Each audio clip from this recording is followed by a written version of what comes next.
In the hushed confines of a courtroom, where justice teeters on the precipice of a life-altering decision, the air is thick with tension. The gallery's collective breath holds steady as the gavel echoes, sealing the fate of an individual whose actions have sent shockwaves through our society. In a moment that defies the ordinary, we delve into the aftermath of a school shooter's trial, where the echoes of tragedy reverberate with an unsettling intensity. In the nation, there was one more school shooting. It happened in a remote Washington State high school this time. A 15-year-old kid is charged for shooting 4 of his classmates, one of whom was killed. Prior to this occurrence, Caleb Sharp, the youngster, had been with a school counselor about his suicidal thoughts. He took 2 weapons to school shortly after, wounding 3 pupils and killing 1 more. He claimed in court filings that he assaulted these youngsters because they were bullying him. The majority of Caleb's peers were aware of his problematic conduct, according to the records. They say that he would often bring notes to school indicating that he was about to do something stupid. The kids further state that Caleb had an obsession with gun violence and had uploaded videos of himself shooting and tinkering with weapons on the internet. In the little hamlet of Rockford, Caleb Sharp was a student at Freeman High School. There were 300 pupils in the school, and most of them knew one another very well. On September 13, 2017, that tragic day, Caleb fled home and left his parents a suicide note. After that, he fired shots at 4 students. The school hasn't answered as of yet. It's unclear what kind of therapy Caleb had or how his suicide thoughts were addressed. It is known that Caleb did bring an assault rifle and a pistol to school. Per court filings, he carried the pistols into the school in a duffel bag.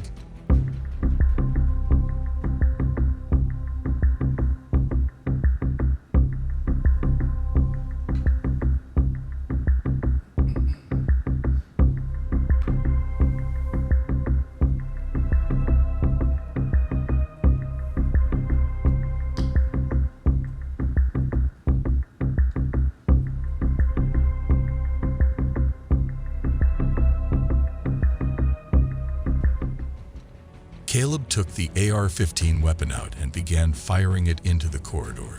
As soon as he was within the school grounds, the firearm became stuck.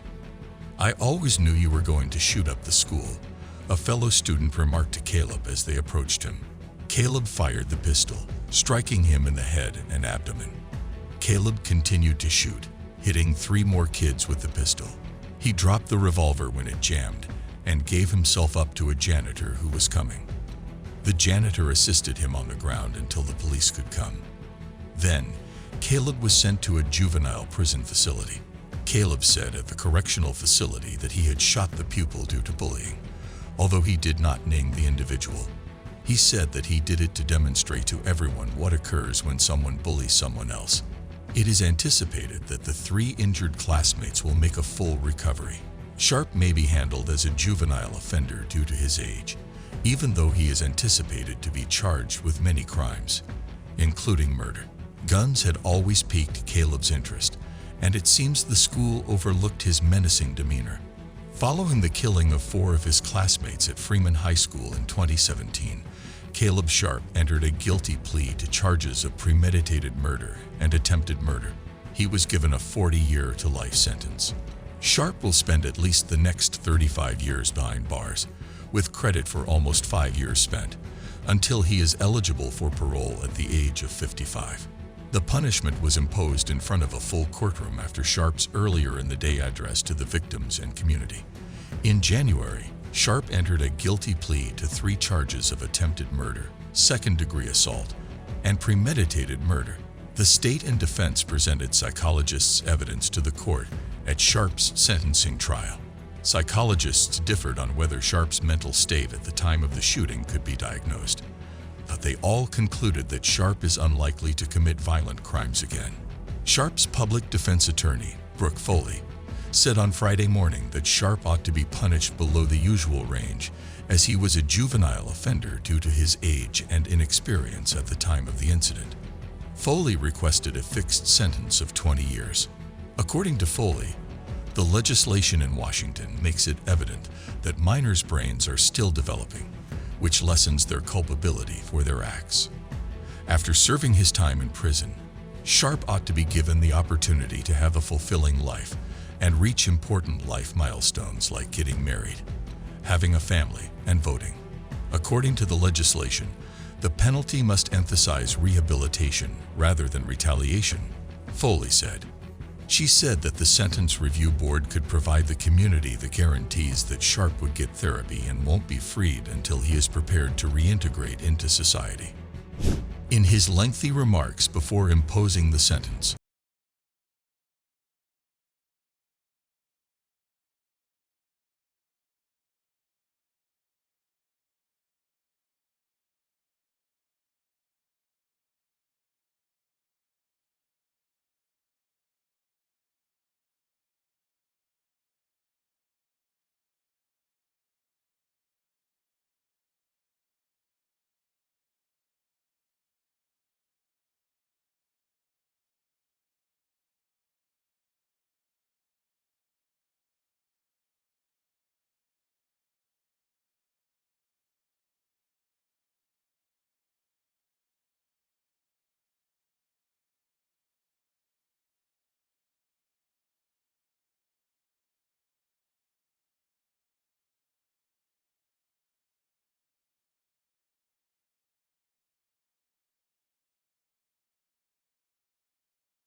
boundaries of understanding.